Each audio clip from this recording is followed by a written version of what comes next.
बच्चों, Alfred Hershey and Martha Chase का experiment इतना जल्दी शूट हुआ है कि एक छोटी सी मिस्टेक इस वीडियो में हो गई है और वो मैं स्टार्टिंग में ही आपको बता दूं, जिससे कि आपको कंप्लीट टॉपिक समझने में डिफिकल्टी ना हो। तो बेटा, जहां पे ये 32 टैग्ड है ना सल्फर, इसको आपको 35 करना है। ओके, ये होता है, छोटी छोटी कंफ्यूजन्स हो जाती हैं वीडियो रिकॉर्ड करने के टाइम पे। और यहाँ पे आपको फॉस्फोरस को रेडियो एक्टिव टैग्ड करना है विद 32। ठीक है, सिर्फ ये छोटा सा आपको करेक्शन करना है इस कंप्लीट वीडियो में। जहाँ पे 35 है सल्फर के लिए और जहाँ पे 32 है वो फॉस्फोरस के लिए। Okay, thank you for your cooperation. 1952 में Alfred Hershey and Martha Chase ने बैक्टीरियोफेज वायरस के साथ एक्सपेरिमेंट किया। ये वही वायरस है जो इकोलाई को इन्फेक्ट करता है और इकोलाई में अपना जेनेटिक मटेरियल इंट्रोड्यूस करता है। तो basically Alfred Hershey and Martha Chase ने भी इस बात को प्रूफ किया कि बैक्टीरियोफेज वायरस में, अगर आप बैक्टीरियोफेज वायरस का स्ट्रक्चर देखें, ओके, तो उसके पास सिर्फ दो ही कंपोनेंट है मेजरली। एक है बेटा कैप्सिड, और capsid is made up of protein, और एक है डीएनए जो कि जेनेटिक मटेरियल है। ओके, तो यहां पे भी आपके पास दो कंपोनेंट प्रेजेंट है, डीएनए एंड प्रोटीन, और प्रूफ क्या करना है कि इन दोनों में जेनेटिक मटेरियल कौन सा है, क्या वो प्रोटीन है, क्या वो डीएनए है। तो आइए समझते हैं हर्शी एंड चेस एक्सपेरिमेंट। तो Alfred Hershey and Martha Chase, okay, ये वो दो साइंटिस्ट हैं जिन्होंने 1952 में एक्सपेरिमेंट परफॉर्म किया विद द बैक्टीरियोफेज। तो इनका रॉ मटेरियल जो था वो था बैक्टीरियोफेज, ओके, और बैक्टीरियोफेज एक वायरस है। ओके, बैक्टीरियो मतलब ये वायरस, इस बैक्टीरिया मतलब सिर्फ बैक्टीरिया को ही इन्फेक्ट करता है। तो bacteriophage virus which infects E coli, okay, और ये इन्फेक्ट किस बैक्टीरिया को कर रहा है, ई कोलाई। अब समझिए, जैसे ये एक बैक्टीरियोफेज है, ओके, और ये इसका जेनेटिक मटेरियल हो गया, ये इसका कैप्सिड हो गया, ऑलरेडी मैंने लेबल किया हुआ है। और जैसे ये बैक्टीरियोफेज इकोलाई के अंदर एंटर करता है ना, तो ये अपना जेनेटिक मटेरियल इंट्रोड्यूस्ड करता है। तो इस कंडीशन से क्या समझ में आ रहा है कि हमारा जो इकोलाई बैक्टीरिया है अब वो इन्फेक्टेड है। ठीक है, अब वायरस का जेनेटिक मटेरियल यानी ये डीएनए इस इकोलाई के अंदर है। इकोलाई क्या करता है, इस जेनेटिक मटेरियल को अपना डीएनए समझता है और इसका रेप्लिकेशन करता है। जब इसका रेप्लिकेशन करेगा तो क्या होगा, ज्यादा नंबर जो है बैक्टीरियोफेज के प्रोड्यूस्ड होंगे। ठीक है बेटा, यानी मोर नंबर ऑफ वायरल पार्टिकल्स बनेंगे, और जब मोर नंबर ऑफ वायरल पार्टिकल्स बनेंगे तो ये इकोलाई की मेम्ब्रेन को रैप्चर करेंगे। इसको बोलते हैं लाइसिस। ठीक है, lysis of membrane, rapturing of membrane, and ultimately क्या होगा, जो ये इकोलाई है वो डाई हो जाएगा। ठीक है, इकोलाई डाइड। समझ में आ गया? तो ये मोड है बैक्टीरियोफेज का जो इकोलाई को इस वे में इन्फेक्ट करता है। तो अब Alfred Hershey and Martha Chase ने किया क्या, इन्होंने दो प्रिपरेशंस बनाया। ओके, एक प्रिपरेशन में इन्होंने क्या किया, ये है फर्स्ट प्रिपरेशन, ओके, और इस प्रिपरेशन में इन्होंने इकोलाई बैक्टीरिया को रखा, ठीक है, जिसमें बैक्टीरियोफेज वायरस को इंट्रोड्यूस किया गया। ओके, बैक्टीरियोफेज वायरस को इंट्रोड्यूस किया गया। ठीक है, और इस प्रिपरेशन में इन्होंने जो रॉ मटेरियल था वो यूज किया रेडियो एक्टिव सल्फर। ओके, चलिए इसमें जो है ये आपको समझना है। Okay, radio active sulphur, clear?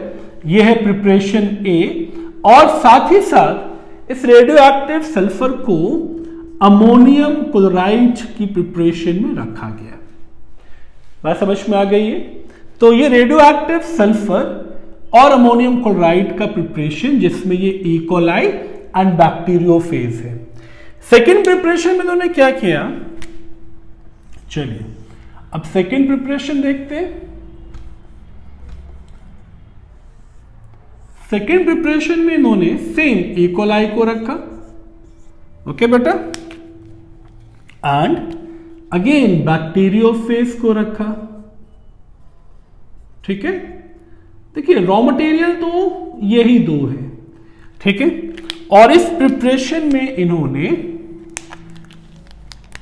जो रेडियो एक्टिव आइसोटोप है वो लिया फास्फोरस को। ओके, और फास्फोरस को भी अमोनियम क्लोराइड की प्रिपरेशन में ऐड किया। क्लियर? अब इन दो चीजों से एक बात आपको समझ में आ रही होगी कि ये जो सल्फर है it's a component of protein. Okay, अब ये जो सल्फर है it's a component of protein, तो ये ऑब्वियस हो गया कि जो प्रोटीन कोट है वो रेडियो एक्टिव लेबल्ड होगा। Protein code radio active labelled होगा, यानी जब यहां पे इंफेक्शन होगा तो क्या होगा बेटा, जितने भी न्यू वायरल पार्टिकल्स बनेंगे, वो जब भी अपना डीएनए ऐड करेगा और यहां जितने भी न्यू वायरल पार्टिकल्स बनेंगे, इन न्यू वायरल पार्टिकल्स में जो कवरिंग है, ये कवरिंग बेटा, ये कैप्सिड बेटा, ये रेडियो एक्टिव टैग्ड हो जाएगा। क्लियर ना? हालांकि ये चीज अभी पता नहीं है, ये चीज अभी साइंटिस्ट को पता नहीं है। ये मैं सिर्फ इसलिए बता रहा हूं कि हमें ये चीज पता है कि सल्फर प्रोटीन का कंपोनेंट है, तो अंडरस्टूड है कि कैप्सिड वाला पार्ट सल्फर से बनेगा। इस कंडीशन में क्या होगा, क्योंकि फॉस्फोरस यानी फॉस्फेट, और यहां पे जो फॉस्फोरस है ये डीएनए का कंपोनेंट है। ओके, तो फॉस्फोरस डीएनए का कंपोनेंट है, तो अंडरस्टूड है कि जो रेडियो एक्टिविटी होगी वो दिखेगी, रेडियो एक्टिविटी जो होगी वो ऑब्जर्व होगी in DNA, in genetic material DNA. चलिए अब इन दो प्रिपरेशंस को जब प्रिपेयर किया गया और जेंटली से शेक किया गया। ओके, चलिए अब इस चीज को हम लोग रब कर लें, इसकी रिक्वायरमेंट नहीं है। तो इस प्रिपरेशन को जब जेंटली शेक किया गया, अब इसको शेक करने का रीजन क्या है ये समझते हैं।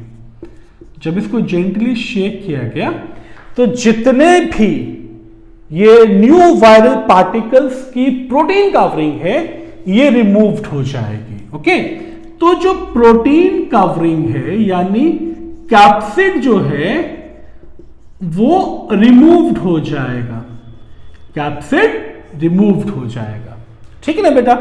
जब कैप्सिड रिमूव्ड हो जाएगा तो ये चीज अंडरस्टूड है कि यही कैप्सिड अब आपको कहां दिखेगा, ये कैप्सिड आपको दिखेगा ऊपर की तरफ। ठीक है, चलिए ये है कैप्सिड और ये हमने प्रिपरेशन ए से लिया है। ओके, तो प्रिपरेशन ए हमने ले लिया और इस प्रिपरेशन में जो ई कोलाई बैक्टीरिया है ये मोर नंबर ऑफ बैक्टीरियोफेज बना चुके हैं। ठीक है, और ये बैक्टीरियोफेज की जो कैप्सिड है ये यहां आ चुकी है, यानी इस कैप्सिड में जो रेडियो एक्टिव सल्फर टैग्ड है वो टॉप पे है। ठीक है, ये चीज समझ में आ गया बेटा आपको? ये हुआ बिकॉज ऑफ शेक। सेम चीज आप देखेंगे सेकेंड प्रिपरेशन में, इसमें भी आपको यही दिखने वाला है। जब प्रिपरेशन बी में हम सेम चीज अप्लाई करेंगे, इसको भी शेक करेंगे, तो क्या होगा कि ये जो ई कोलाई है ये बॉटम में रहेगा और सेम यहां पे भी कैप्सिड फ्लोट करता हुआ ऊपर आ जाएगा। बट इस वाले में हमने तो कैप्सिड के लिए रेडियो एक्टिव सल्फर तो यूज किया नहीं है। हमने क्या यूज किया है बेटा, हमने यूज किया था रेडियो एक्टिव फॉस्फोरस। और जो रेडियो एक्टिव फॉस्फोरस है यानी डीएनए, वो सारे डीएनए यहां पे आते हैं, बस जल्दी से, वो सारे डीएनए ये इकोलाई के अंदर प्रेजेंट होंगे। क्लियर, ये इकोलाई के अंदर प्रेजेंट होंगे। अब बेटा आपके सामने ये दो रिजल्ट हैं, ठीक है।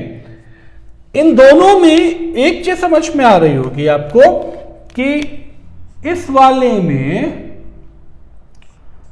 चलिए ये दो हमारी प्रिपरेशन है। तो फर्स्ट वाले में क्या हुआ कि जो प्रोटीन है वो फ्लोट करता हुआ ऊपर आ गया, यानी प्रोटीन फेल्स टू एंटर। ये तो दोनों ही कंडीशन में है ना, यहां भी प्रोटीन एंटर नहीं कर पा रहा है, यहां भी प्रोटीन एंटर नहीं कर पा रहा है।